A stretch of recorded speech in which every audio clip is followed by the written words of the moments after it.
This is answers to questions about Ubu and the Truth Commission for Athens. First question, a background on Ubu and the Truth Commission. Ubu and the Truth Commission was a play made between 1994 and 1996 at the time that just after the first democratic election in South Africa, when there was a commission held to look at human rights abuses under apartheid, in which both perpetrators of violence and victims of violence gave evidence about what had happened in South Africa over the last 40 years. Handspring Puppet Company and I collaborated to take this raw material and combine it with the burlesque of Alfred Jarry's Ubu to look at the politics and the social cost of the actions that resulted in the Truth and Reconciliation Commission. The content of this version is identical to what we did in 1994 to 96, and it's looking at what has changed and how little has changed to be doing it again 17 or 18 years later. It has to do both with evidence of witnesses, verbatim evidence, and archival film footage, combined together with the burlesque of Alfred Jarry's 1896 satirical play about the tyrant Ubu.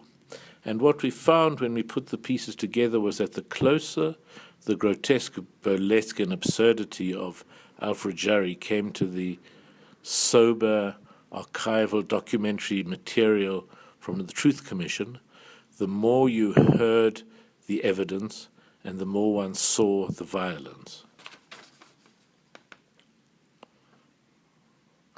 They refer to it as a total work of art. I think that just means that you're very busy watching it. There are the actors that you watch, particularly Ma and Pa Ubu. There are the witnesses, which are in fact puppets, but you see the voices and the manipulators of the puppets next to them. There is a translator in a shower booth translating the evidence.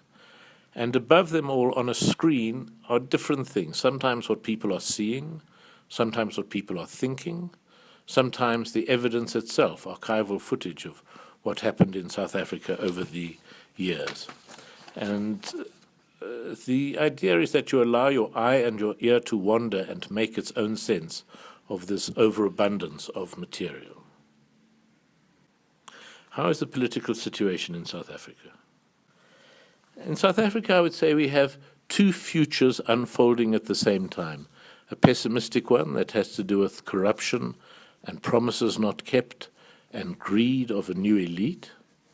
And we have an optimistic future which has to do with the extraordinary will of so many people of all colors, of all races, both wealthy and poor, to make the country a viable place for people to live in. And these two futures, the pessimistic and the optimistic, unroll at the same time.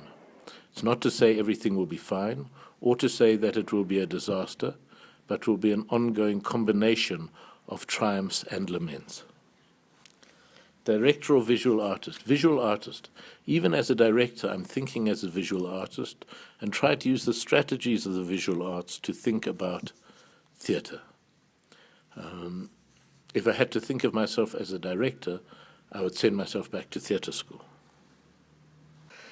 The creative process with all the theatre pieces is primarily one of making drawings.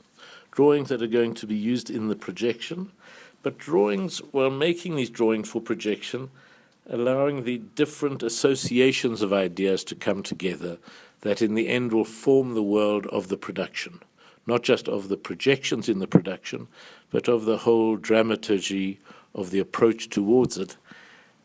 And it's as if it's necessary for the formal element, how the drawings work, whether it's erasure or tearing, if it's paper animation or charcoal animation, to lead the thinking about the broader themes in the project. I hope that answers the questions for you, and I'm very happy to have the production in Athens. Thank you.